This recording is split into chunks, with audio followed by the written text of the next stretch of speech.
بات یاد رکھو، بات سے بات نکلتی ہے. یہ جو آج کل کی نئی جنریشن ہے نا لڑکیوں کی، بیان خواتین بھی سنتی ہیں اور پھر بہت طنز کرتی ہیں کہ یہ ہمارے خلاف. جو بات ہے وہ تو کروں گا نا، ساس بھی تو خاتون ہی ہے نا جس کی حمایت میں بات کر رہا ہوں میں. آج کل انہوں نے ساس سسر کی خدمت سے بالکل ہاتھ کھینچ لیا ہے، بالکل ہاتھ کھینچ. یہ بہت غلط ہے. یہ جو مسئلہ بیان کیا جاتا ہے کہ بہو پر ساس سسر کی خدمت واجب نہیں ہے، یہ مسئلہ اس طرح نہیں ہے. واجب نہیں ہونے کا مطلب یہ ہے کہ نکاح کا جو ایگریمنٹ ہے، معاہدہ ہے، وہ ایگریمنٹ میں یہ چیز نہیں ہوتی کہ ساس سسر کی خدمت بھی کرے گی. یعنی عورت پر لازم ہے کہ وہ شوہر کی خواہش کو پورا کرے، اس کے گھر سے باہر نہ نکلے، اس کو اولاد دے. یہ نکاح کا ایگریمنٹ ہے. باقی اخلاقیات بھی تو کوئی چیز ہوتی ہے نا. آپ بس میں سفر کر رہے ہوں، کوئی بوڑھا آدمی بیچارہ ہانپتا کانپتا ہوا کھڑا ہوا ہو اور آپ کو پتا ہے کہ 1-8 گھنٹے کا راستہ ہے، آپ اس کے لیے سیٹ چھوڑو گے کہ نہیں چھوڑو گے؟ یا آپ بولو گے کہ سیٹ کے پیسے چونکہ 50 روپے 20 روپے میں نے دیے ہیں، چلو لمبا سفر ہے، پنڈی جا رہے ہیں آپ، اس میں تو آپ کنڈکٹر سے بولیں گے بھائی تو نے جب سیٹ نہیں تھی تو بوڑھے کو چڑھایا کیوں تو نے، اور ہم کیا پنڈی تک کھڑے ہو کر جائیں؟ وہاں تو بات سمجھ میں آتی ہے.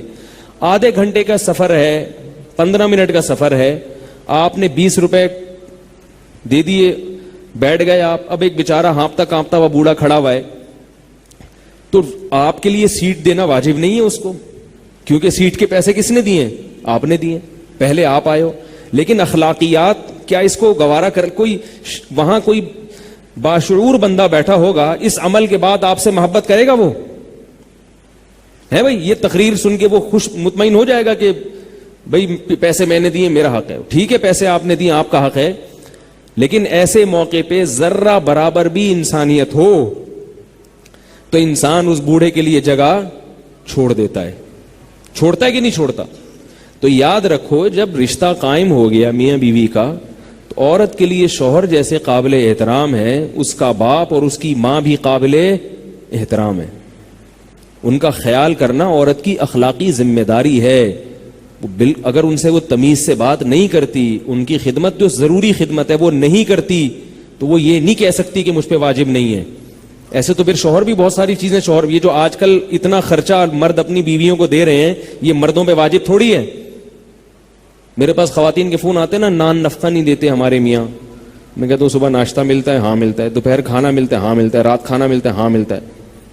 سال میں 4 جوڑے بنتے ہیں؟ ہاں وہ تو بن ہی جاتے ہیں. تو اور کیا چاہیے؟ کہہ رہے ہیں نہیں، وہ جو نان نفقہ ہے، جو نان نفقہ ہے وہ تو مل نہیں رہا. تو میں نے کہا یہ کیا ہے؟ میں نے کہا گھر کی سہولت میسر ہے. ہاں بھی گھر تو دیا ہوا ہے میاں نے، نان نفقہ نہیں مل رہا. تو اسی طرح خواتین کہتی ہیں یہ نان نفقہ ہے، صبح ناشتہ بھی کرا دیا اور یہ بھی. تو اور کیا نان نفقہ ہے بھائی؟ ان کا نان نفقہ یہ ہے کہ ہر تقریب پہ نیا جوڑا، جب بھی کسی کی شادی ہوگی نئے کپڑے بنیں گے. پھر میکڈونلڈ، صحیح ہے نا، پھر 2 دریا پہ جانا ہے ہر ہفتے، یہ ساری چیزیں ملا ملو کے. پھر میرا سالہ آ رہا ہے، اس کی دعوت، پھر ساس آ رہی ہیں، پھر اس کی دعوت، پھر فلانا آ رہا ہے. پھر وہ ایک بیچارے پر نا ایک اس کو نان نفقہ کہتے ہیں. باقی یہ کوئی نان نفقہ تھوڑی ہے، یہ تو ویسے ہی کھانا ہے بھائی، یہ تو ضرورت ہے.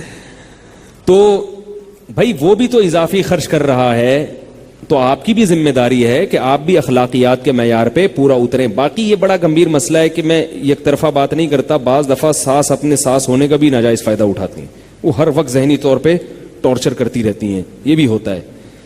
سسر اتنا نہیں تنگ کرتے، ساسیں زیادہ تنگ کرتی ہیں. وہ ٹارچر ذہنی طور پر، وہ اپنی بیٹی نہیں سمجھ رہی اس کو. اس لیے علماء آج کل کہتے ہیں کہ بھائی بیوی کو الگ گھر پہلے لے کے دو اور شادی بعد میں کرو. حضرت مولانا اشرف علی تھانوی رحمہ اللہ نے اس پہ بہت تاکید کی ہے کہ بھائی پہلے الگ گھر کا انتظام کرو پھر شادی کرو. ہاں جس کے پاس گنجائش نہیں ہے تو ایک الگ بات ہے، لیکن ہر گھر میں ایسا نہیں ہوتا. بہت ساری جوائنٹ فیملیاں میں جانتا ہوں بہت تمیز کے ساتھ رہ رہے ہیں، کیونکہ جوائنٹ فیملی میں رہنے میں جو برکتیں ہیں وہ الگ الگ رہنے میں نہیں ہیں. لیکن اس کے لیے پھر دل بھی تھوڑے سے